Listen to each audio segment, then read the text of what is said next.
The doors to the Viridian Tea House are open once more. Hello, everybody. Hope you're doing well. Let's see. Do I have any new news? My application for, excuse me, technology. My application for being a vendor at Bubonicon has been approved. It's a sci-fi convention located in Albuquerque, New Mexico, so it'll be nice to return to New Mexico. I'm looking forward to that. This is my first time doing Bubonicon, so I've heard some good things about it. So I'm looking forward to meeting new authors and getting new customers regarding my tea. So thank you so much, Bubonicon, and you'll get the rest of my application very soon. And also, if you're going to be in the Denver area or Golden area, I will be a vendor this Saturday at the Golden Farmers Market. Last year I was a vendor, and this year I reapplied, didn't get in, but then I got in on the wait list. And so far I've got 2 dates. I have this Saturday, which is the 25th, and I also have July the 9th, I want to say.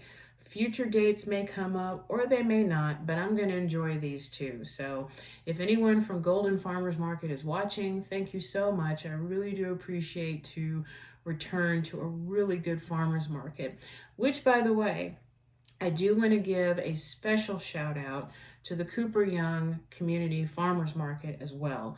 I was a vendor there for many years, well, several years, and I thoroughly enjoyed it because with that farmers market, most, if not all, the vendors, it felt like a family. And I truly miss working with them. I miss seeing them every Saturday. I have many, many stories. And if I ever find myself back in Memphis, I'll be sure to visit that farmer's market. So from Colorado, Cooper Young Farmer's Market, I miss you guys. So, well, let's get to the book part, shall we?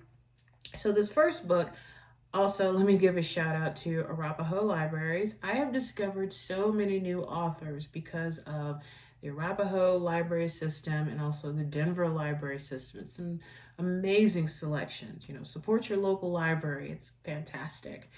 This particular book I saw and I was drawn to it by the cover, and I thought, well, I'm gonna give this a shot. So this is Nothing But Blackened Teeth. I apologize for the glare, but hopefully you can see it. But it's basically a Japanese horror story. And I know that there's The Ring and there's another one called The Purge. I'm not sure. I have not seen those movies because even though I write creepy books, I can't really stand to see it. It's a long story. I don't know. Maybe I didn't get a puppy when I was 4, but this particular book was, people hailed it. Let's see. Masterfully turning the classic haunted house story on its head, Nothing But Blackened Teeth is a sharp and devastating exploration of grief, the parasitic nature of relationships, and the consequences of our actions. Some of the kudos, let's see, delicate and disgusting. I like that one. Mesmerizing.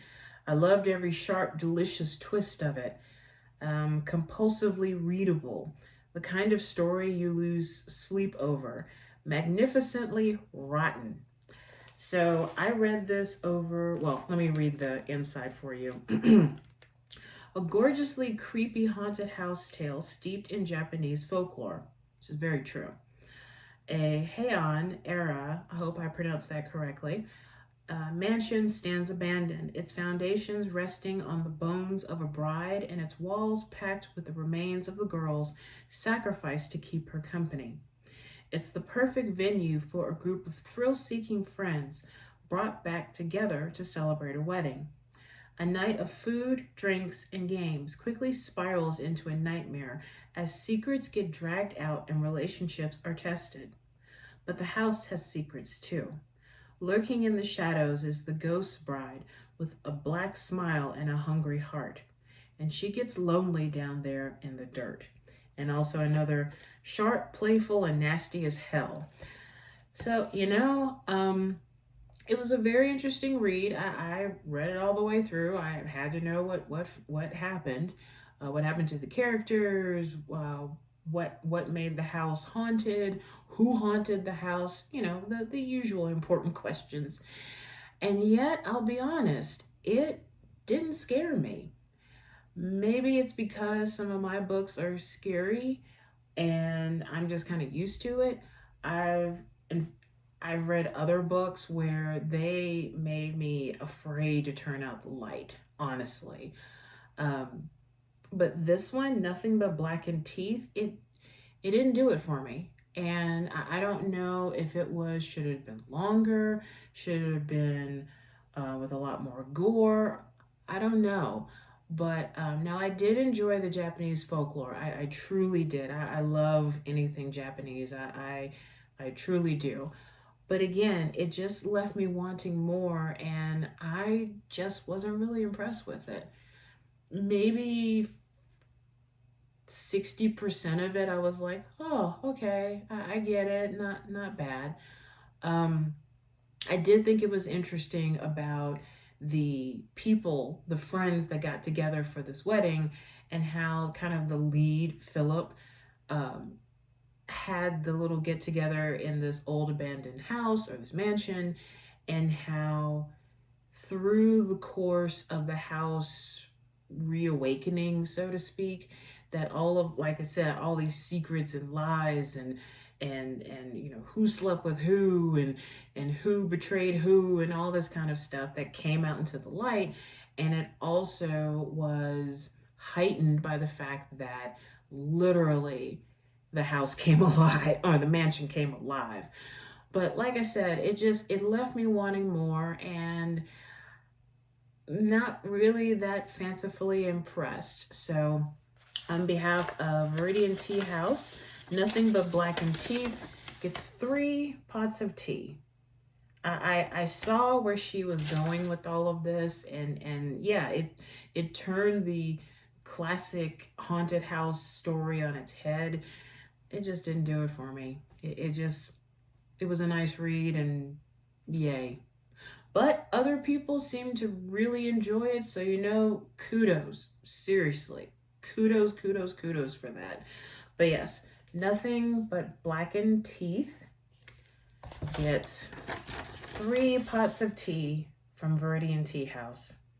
Now, you know, interestingly enough, I went through my own collection of books to see, okay, well, if I didn't care for Nothing But Blackened Teeth, what books have made me scared and afraid and all this kind of stuff.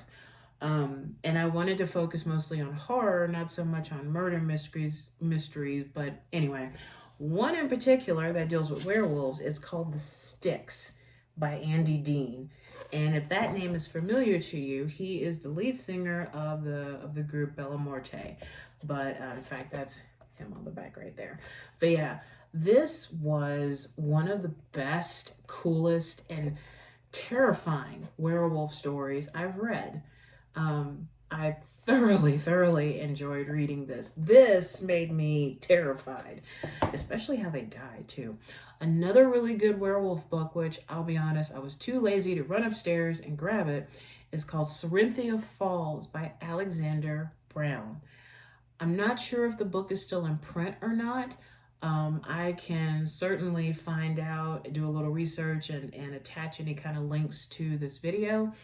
But Alexander S. Brown is one of the most terrifying authors I've ever read in my life. I think I've talked about him before in another video, so if I have, just deal with the story. But I met him at a convention, and we just got to talking, and we got to exchanging books, and I found out he is creepy as heck. Creepy as hell. Let's just say he's creepy as hell. Traumatized. It was a collection of short stories, all in the horror genre, but I've never read horror like this before. It kind of reminded me of Clive Barker, and Clive Barker is one of my all-time favorite writers. I mean, from his fantasy to his horror to what's in between, simply beautiful, grotesque work. And Alexander S. Brown reminded me of that too. But yes, Cyrenthia Falls, which is his version of the werewolf myth, which blew me away. There was so much detail, and yet all the details added to the horror and just the suspense and the grotesque beauty of it all. Just, oh my gosh. Cyrenthia Falls was fantastic. Traumatized, like I said, was my introduction to his world. And those stories, like, there was one point I had to take a break because it was just, it scared me so much. So, Alex, if you're watching this, I miss you so much. And I just miss you. And I miss your creepy ways. Another book that made me go, whoa, was, and it really did, called Night Creeps by Michael D'Ambrosio. You know, I bought this book so long ago. Let's see, is there a year? No, he did sign it, but this, like it says, an adult horror tale, it was a good mix of horror and erotica. And it worked well, but this terrified the absolute heck out of hell. Why am I saying heck? Hell out of me. And if I'm not sure, but I think he wrote a sequel to Night Creeps. But anyway, so those are just a couple of books that truly terrified me. But once again, you know, I appreciated the Japanese folklore part of Nothing But Blackened Teeth. I went to bed and no problem. So, but anyway, so the next book I want to talk about is one that I had seen for years and just never thought to pick it up, never showed an interest, none of that. Not even when Oprah added it to her book club. But for some reason, you know, isn't it funny how you'll have memories that just suddenly pop up and you go, oh, you know, I think I'm going to act on that. I mean, nothing bad, but just good stuff. This book, I remember when I worked for Barnes & Noble, I gave a copy of this book to a coworker of mine. I worked in a law firm too. And I remember how she said, oh my gosh, I can't get any work done. I can't put this book down. And I thought, really? Oh, okay. So it was interestingly enough, that memory came back to me. And I thought, you know, I think I'm going to read it. I am talking about White Oleander by Janet Fitch. I know that Oprah added this to her book club, and I didn't even think I would be interested in it. I read this from front to back, and it was one of those books where I think I stared off into space and went, oh my God, this was painful to read. This really was, because I was rooting for Astrid, the daughter, and the one who's basically the narrator of this book. I felt sorry for her. Just basically put, I'll just read the back of it for you. Everywhere hailed as a novel of rare beauty and power, which it is, White Oleander tells the unforgettable story of Ingrid, a brilliant poet imprisoned for murder, and her daughter Astrid, whose odyssey through a series of Los Angeles foster homes, each with its own universe, with its own laws, its own dangers, its own hard lessons to be learned, becomes a redeeming and surprising journey of self-discovery. Reading Astrid's words, her experiences about the different foster homes that she was placed in after her mother was sent away, it was heart-wrenching. And you would just think, you know, can she please just have a good moment, you know, from dealing with former alcoholics who are not former alcoholics, to having affairs with older men, to dealing with racist women, to dealing with, but I will say this, some of the redeeming moments was, oh shoot, and I forgot her name. There was one family that she stayed with, and the next door neighbor was kind of a saving grace for her. Olivia, that's it. Olivia. I did like the character of Olivia. She was a Black woman whom you find out was kind of like a prostitute or a call girl, but she had a very luxurious lifestyle. And Astrid got kind of sucked into that too, um, enjoying the finer things in life, so to speak. But the absolute worst for me was the story with Claire. That hurt the most. It really did. And you could see that, well, you could read that with Astrid and Claire, it affected her. I know that there was a movie, and I really don't know if I want to watch it or not. I'm kind of good with just the book and my experience reading this book. So for White Oleander by Janet Fitch, I give it Viridian Tea House 4 pots of tea. Now, the reason why I didn't give it 5 was it just hurt. And you know, and that's the beautiful thing about books, you know? I mean, it's words on a page. But yet, that one book where you read it and then suddenly it's nighttime or it's daytime and you are so caught up in the story that you almost forget where you are. This was just, it was painful. It was depressing. And yet I have some experience regarding kids being placed in foster care, kids being adopted, kids not wanted. I'm eventually going to get this right, but kids not wanted by foster parents and so on and so forth. I have a little experience with that. But this was a beautiful flower, an oleander that is poisonous. And this was poison, but so beautiful and so tragic. And the ending, and I love saying this, I couldn't imagine the ending any other way. So, White Oleander by Janet Fitch, I give it 4 pots of tea from Viridian Tea House. Her writing style impressed me so much that I added all of her books to my Goodreads list. So she's one of the few one of the many authors, where I don't mind paying full price, because Janet Fitch's way with the written word, it makes you feel, and it makes you hurt, and it makes you appreciate in a way. So, I can see why Oprah chose this book to be part of her book club, but I'm so glad that I read it. So thank you. Ooh, so now moving to the tea part, this is a shout out to the good folks at Asami Tea. This is Cape Town Harbour. This is one of their herbal tisanes. This was made with rooibos. And rooibos means red bush. It comes from South Africa. And it is naturally sweet.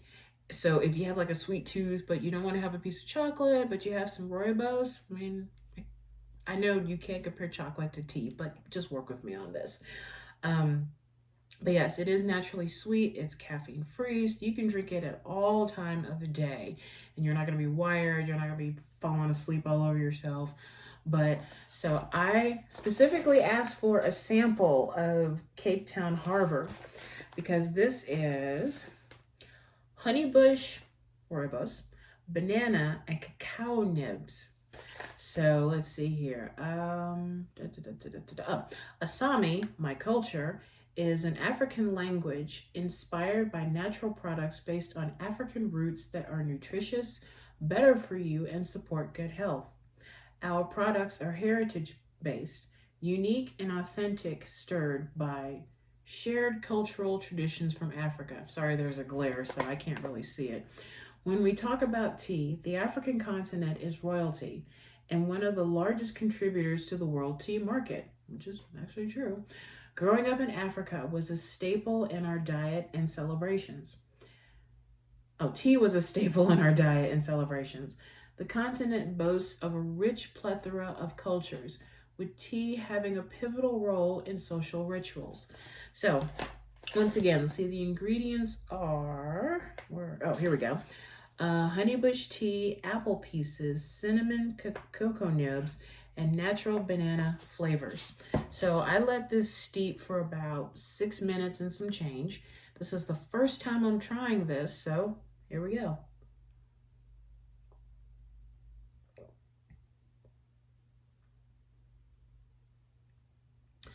Very interesting. The first sip, and I get the apple.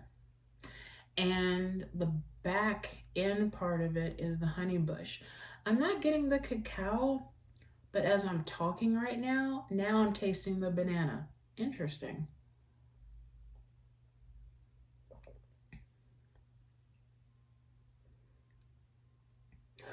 This would be a tea that I could enjoy iced. Seriously, and this could also be a tea that I enjoy hot. This is definitely a tea that I could drink all year round. That's lovely. So once again, this is Cape Town Harbour by the wonderful folks at Asami Tea. And the ingredients again are honeybush tea, apple pieces, cinnamon, cocoa nibs, and natural banana flavors. And I see as I'm talking, after swallowing, I'm getting more and more of the banana. It starts off with the apple, goes to the honeybush, and then but you know what's funny is that I'm not getting the cocoa. I'm not getting it at all. Excuse me. Try one more time because, you know, have to make sure.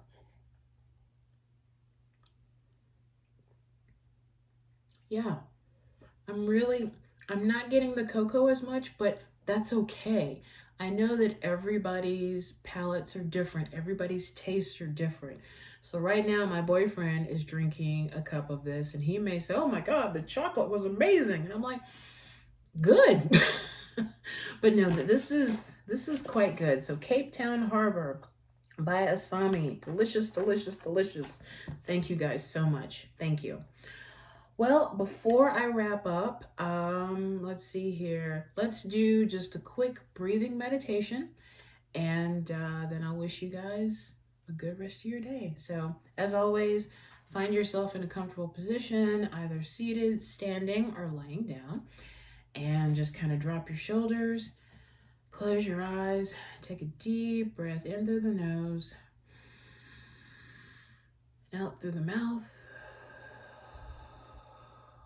Allow your shoulders to drop one more time, in through the nose and out through the mouth.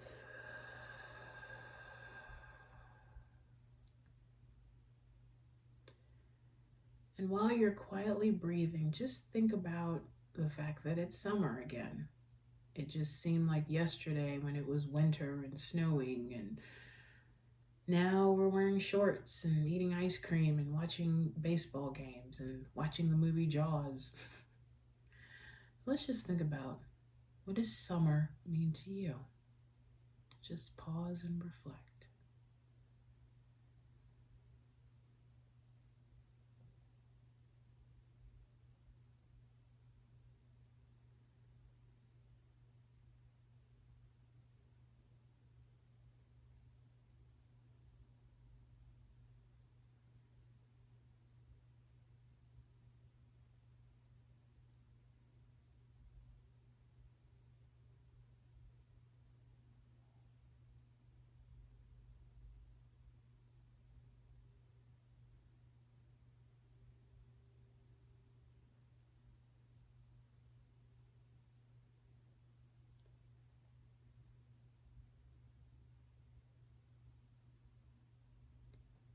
As we end this meditation, just take one deep breath in through the nose and out through the mouth.